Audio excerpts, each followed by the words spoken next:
अगस्त क्रांति मंच ने मुख्यमंत्री के नाम तहसीलदार को सौंपा ज्ञापन, आपदाग्रस्त किसानों को मुआवजा दिलाने की मांग।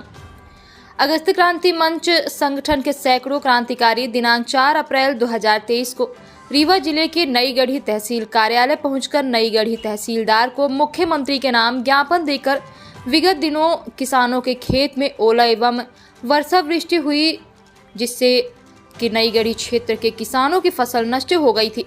किसानों की प्रमुख फसलें मसूर, चना, गेहूं, प्याज, आलू एवं गेहूं फसलें पूरी तरह से नष्ट हो गई हैं एवं गरीबों के कच्चे मकान में भी काफ़ी क्षति हुई है।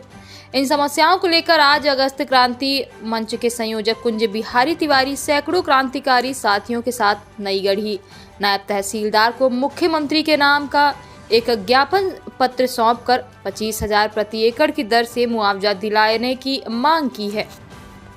जय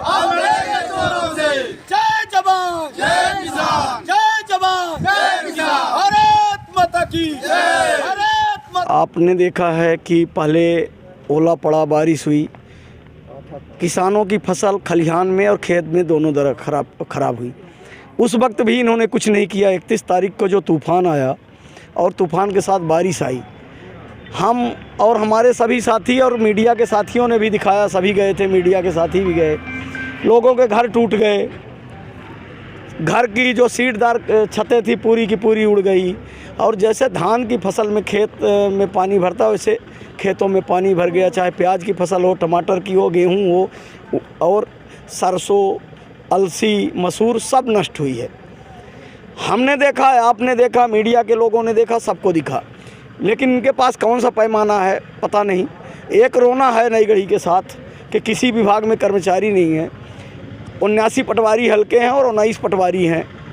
आखिर नई गढ़ी के साथ सौतेला व्यवहार क्यों? अब किसान की खेत में जो थोड़ी बहुत फसल बची भी है उसको क्या करे? हो काटे, समेटे कि छोड़ दे? कहीं भी कोई सर्वे नहीं हो रहा है, कोई देखने नहीं जा रहा है, जबकि हम सब ने मांग की है कि एक एक खेत में अलग अलग बारिश नहीं हुई है। लगभग 25,000 रुपये एकड़ के हिसाब से सामूहिक मुआवजा बना दिया जाए और जिनके घरों का नुकसान हुआ है तत्काल दिया जाए, क्योंकि यहाँ आवेदन आते हैं और होता कुछ नहीं है। और यहाँ से ज्ञापन देने के बाद हम सब कमिश्नर महोदय को, कलेक्टर साहब को दे रहे हैं।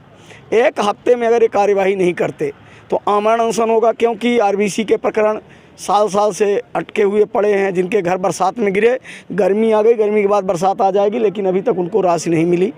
इसी तरह किसानों को कोई राहत नहीं मिलती, फसल बीमा की राशि नहीं मिलती, जबकि बीमा की राशि जिस दिन एक ACC बनवाते हैं या खाद लेते हैं, बीज लेते हैं, उसी दिन काट ली जाती है।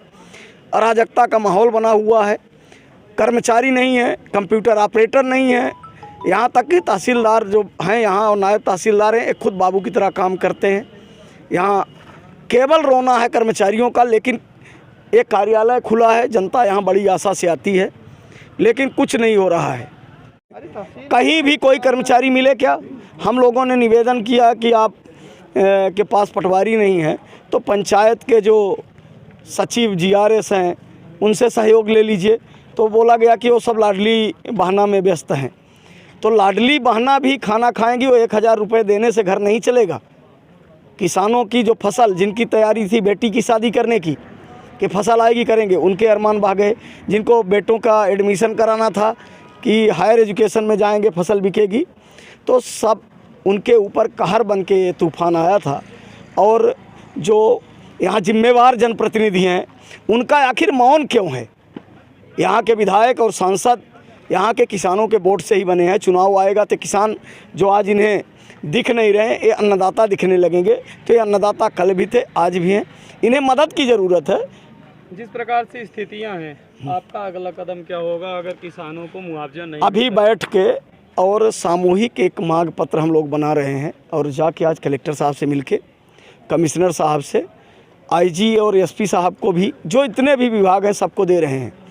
और तिथि का निर्धारण जल्द ही हम करके एक आमरण अनशन करेंगे।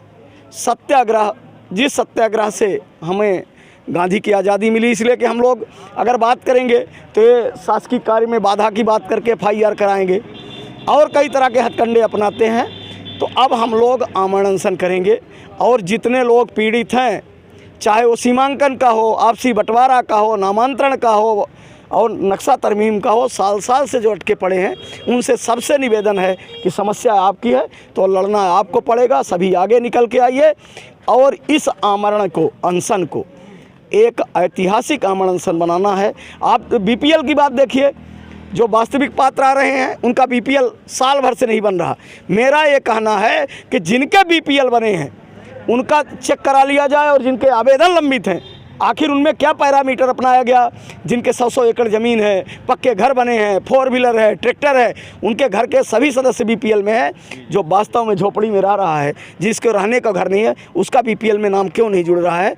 मात्र एक कारण है कि पैसे वालों ने अधिकार को खरीद लिया और जो वास्तविक पात्र थे उनके पास पैसे नहीं है, इसलिए ना वो बीपीएल खरीद पा रहे हैं, ना उनको जो फसल नुकसानी है मिल पा रहा है। इसलिए एक रास्ता बचा है सत्याग्रह का और हम सब मिलकर करेंगे आमरण अनशन।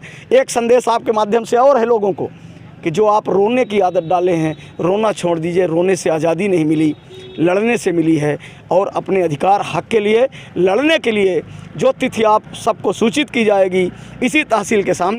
यही अभी एक तूफ़ान और थोड़ा बारिश से लोगों का नुकसान ऐसा लगा हुआ है।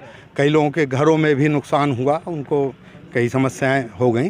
तो उसके संबंध में हमने उसी दिन से ही सर्वे कार्य और किसानों के संबंध में देखने के लिए, पटवारियों को छुट्टी का दिन भी था तब भी पटवारी वहाँ पे लगातार काम करते रहे। और अभी भी माने जिनका देखा जा रहा है, जिनका बाद में नुकसान समझ में आता है, उनको अभी लगातार कर रहे हैं। और उनको संबंध में जो नुकसानी है और जो सुविधा उनकी है वो सब हम लोग देख रहे हैं। अभी इन्होंने भी जो दिया है जैसे ज्ञापन, उसके संबंध में और भी कोई नाम उल्लेखित होंगे या बाद में मान लीजिए कोई किसी कारण से सामने आता है, सभी का दिखवाएंगे और जो नियमानुसार होगा सबको दिया जाएगा। सर, किस प्रकार से सर्वे चल रहा है? कोई टीम गठित की गई है? अभी पटवारी कर रहे हैं सर्वे और उसके बाद में अगर मान लीजिए टीम की ज़रूरत पड़ती है तो टीम भी बना दी जाएगी। नईगढ़ी तहसील में पटवारियों की काफ़ी कमी देखी गई है। एक पटवारी 2 या 3 हल्के में जैसे पदस्थ हैं, 4 हल्के में इतने ज़्यादा पटवारी हल्के और इतनी कम संख्या, सर कैसे इस काम को सर समय रहते करवा पाएंगे? हाँ, तो थोड़ा सा उसमें हाँ तो कर रहे हैं पटवारी अपने अनुसार सभी कर रहे हैं। और निश्चित रूप से ज़्यादा काम किया जा रहा है। अभी छुट्टी भी थी तब भी मैं भी यहाँ पे लगातार बैठ रहा था और निर्देशन कर रहा था। RIs भी लगे हुए हैं। तो हम एक चुनौती है, देखिए उसको हम लोग पार कर लें।